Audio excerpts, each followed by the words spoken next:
ఓం ఆంజనేయాయ నమః. శ్రీ ఆంజనేయ స్తోత్రం. మన పురాణాలలో రామభక్తుడైనటువంటి హనుమత్ శక్తి గురించి ఎన్నో కథలున్నాయి. కానీ సాక్షాత్తు ఆ పరమశివుడే హనుమంతుని రూపాన్ని వర్ణిస్తున్న స్తోత్రం ఇది. ఇది ఉమా సంహిత నుండి తీసుకోబడింది. ఒకనాడు కైలాస పర్వతంపై పార్వతీదేవి పరమేశ్వరుణ్ణి ఒక ప్రశ్న అడిగారు.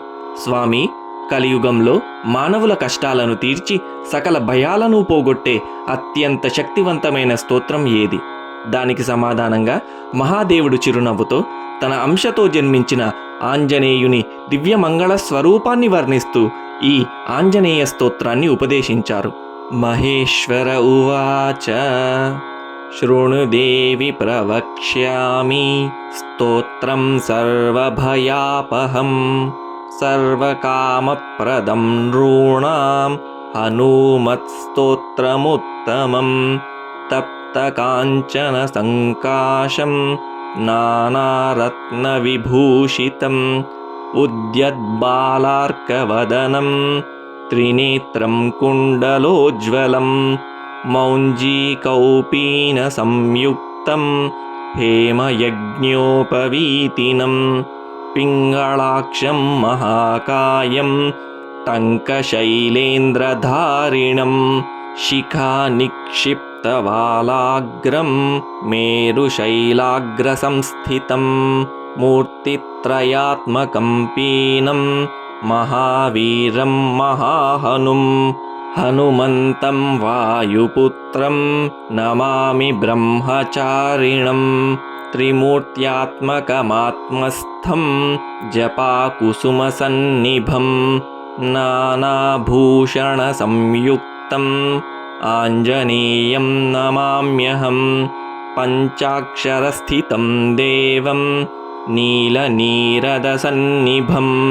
పూజితం సర్వదేవైశ్చ రాక్షసాంతం నమామ్యహం అచలద్యుతిసంకాశం సర్వాలంకారభూషితం షడక్షరస్థితం దేవం నమామి కపినాయకం తప్తస్వర్ణమయం దేవం హరిద్రాభం సురార్చితం సుందరం సాబ్జనయనం త్రినేత్రం తం నమామ్యహం అష్టాక్షరాధిపం దేవం హీరవర్ణసముజ్వలం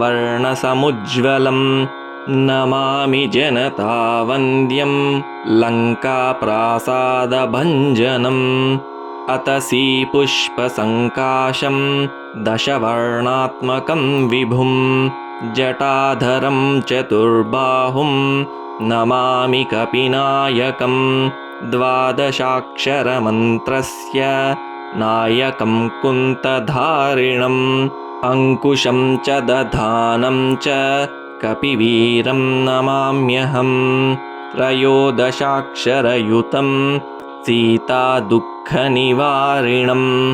పీతవర్ణం లసత్కాయం భజే సుగ్రీవమంత్రిణం మాలామంత్రాత్మకం దేవం చిత్రవర్ణం చతుర్భుజం పాశాంకుశాభయకరం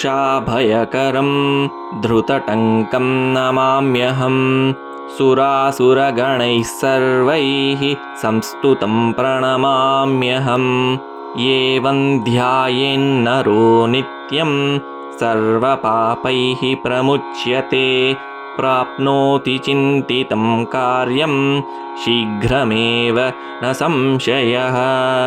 ఇతి శ్రీ ఆంజనేయ స్తోత్రం సంపూర్ణం.